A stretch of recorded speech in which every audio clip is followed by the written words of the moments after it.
Sa wakas mukhang matutuloy na yung paglipat ni Joshua Monson sa San Miguel Beermen. Ayon dito sa mga insiders, papayag na raw itong Titan Ultra na maging katrade nitong si Joshua Monson ay si Jeron Teng. Straight up itong mangyayaring trade at wala ng mga draft pick na kasama. So dire-diretso na itong si Joshua Monson sa San Miguel kapalit nitong si Teng. Sa ngayon kasi itong San Miguel Beermen, kung maaalala ninyo, una nilang sinubukang kunin itong si Joshua Monson. Ang kapalit si Wami Tiongson at si Chris Miller. Hindi pumayag itong Titan Ultra. Pero ngayon daw ang inoffer ng San Miguel ay ito ng si Jeron Teng. At mukhang papayag na itong Titan. Malaking bagay itong si Joshua Monson sa San Miguel dahil ito ay pwede na maglaro bilang point guard at pwede rin to na maglaro bilang small forward. So makakatulong yan sa rotation nitong si Coach Leo Austria. At syempre, alam natin ito si Monson kung kinakailangan namang umiscore niyan. Kayang-kaya nitong gawin dahil nakikita na natin ginagawa niya yan kapag ito'y naglalaro sa Titan Ultra. So sa tingin ko malaking bagay yung pag-acquire ng San Miguel dito kay Joshua Monson. Lalo na at ilang araw na lang ay mag-uumpisa na itong darating na Governor's Cup. Kaya as soon as possible, syempre kung ikaw ang San Miguel, gusto mo matapos na itong trade na to para naman itong si Monson ay makalipat na at makapag-practice na dito sa San Miguel Beermen. At yan talagang very important dito kung ikaw itong si Coach Leo Austria na as soon as possible magawan mo to ng paraan para maipakita naman na magiging ready na itong San Miguel dito sa mga ganitong klaseng developments.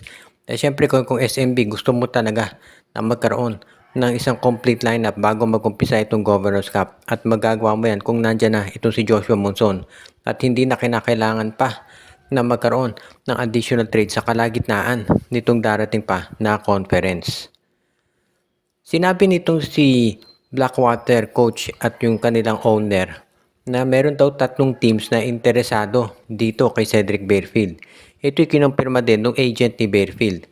Hindi pinangalanan kung sino yung mga teams pero base do sa mga reports, no, malamang ang tinutukoy dyan ay itong Ginebra, itong Converge at baka itong Magnolia or TNT. Posible na TNT, Meralco at Ginebra yung nandyan or TNT, Meralco at NLEX. Ang maliwanag dito, ang pwede lang kumuha dito kay Barefield ay either SMC, MVP or Converge. Sinabi na ng San Miguel na hindi sila interesado dito kay Cedric Barefield. Hindi na natin matitiyak kung itong Ginebra interesado pa dyan dahil meron na silang RJ Abariento sa point guard. Itong Converge, posible na interesado sila although may lumabas na report dati sa Spin na ayaw na raw ng Converge makuha to si Barefield dahil gusto nila na nandun sa lineup nila si Mikey Williams dahil baka magduduplicate lang ng roles yung mga nabanggit na players. So kung hindi nakasama dun sa pagpipilian itong San Miguel, Ginebra at itong Converge, MVP groups na lang yung natitira dyan, itong TNT, Meralco at NLEX. Kung sa bagay itong NLEX, no, kakukuha lang nila ng bagong point guard na si Evan Nelly. So baka hindi rin sila kasama dyan. So tignan natin kung anong magiging sitwasyon dito. Very interesting yan. At ayon doon sa agent ditong si Cedric Barefield, yun daw, meron doon sa 3 teams na yun, meron daw doon isa in particular na gustong matapos yung trade bago magsimula ang Governor's Cup. So sino kaya yon? Yan ngayon ang makikita natin dito. Kung sino talaga magpupursige na makuha itong si Cedric Barefield. Lalo na at alam nila kung gaano kagaling ang nabanggit na player at kung gaano kalaking bagay kung ito'y mapupunta sa iyong team. Dahil alam natin na ito yung tipo ng player na pwedeng maging isang pagbabago sa malaking koponan. Ang TNT tropa naman daw ay kinukonsidera kung ite-trade nila itong si Poy Eram para naman dito kay Christian David ng Blackwater din. Kaya nung nabanggit natin itong Blackwater ang very much in demand pagdating dito sa trade season at hindi pa raw sumusuko ang TNT sa pagkuha sa nasabing player. So tignan natin kung mangyayari nga ito at maa-acquire nila itong si Christian David for Poy Eram. Ang unang offer daw ng TNT para dito kay David ay itong si Henry Galinato pero hindi tinanggap ng Blackwater. So ngayon daw mukhang ito si Christian David na at Poy Eram naman. Kaya nung na-report ng mga sports outlets, itong si Poy Eram ay nakarecover na mula doon sa kanyang injury. So ito ay 100% ready na maglaro at yan ang dahilan kung bakit ngayon siya ay gustong makuha ng nabanggit na koponan. Kung sakasakali nga na itong si Poy Eram naman ay makuha nitong Blackwater Bossing. Parang reunion yan o return dahil naglaro na rin si Eram dati sa Blackwater at maganda naman ang kanyang pinakita.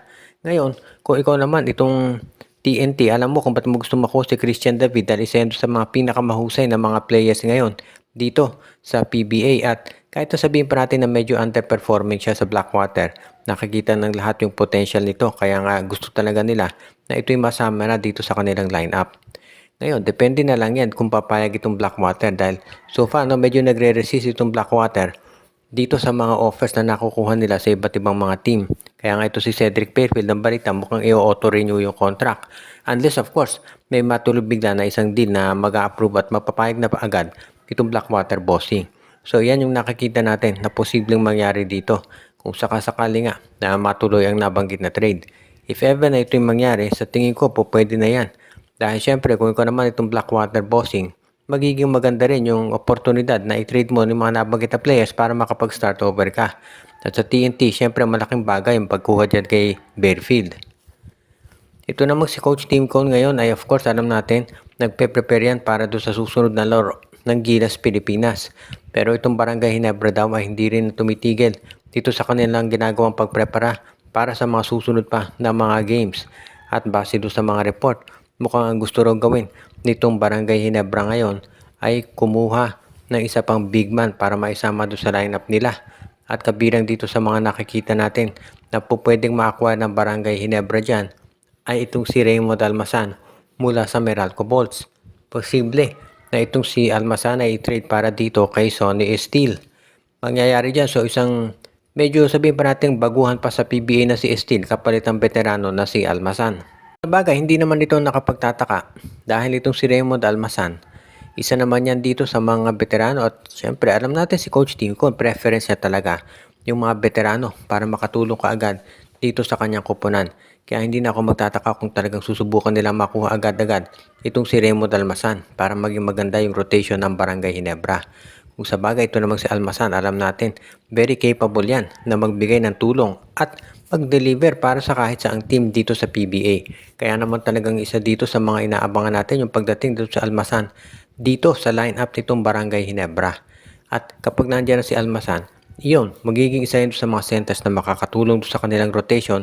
Plus alam natin na hindi naman matatawaran yung husay talaga nitong si Almasan pagdating dito sa pagbabasketball. Kaya nga itong si Raymond Almasan sigurado na magugustuhan niya ng Barangay Ginebra.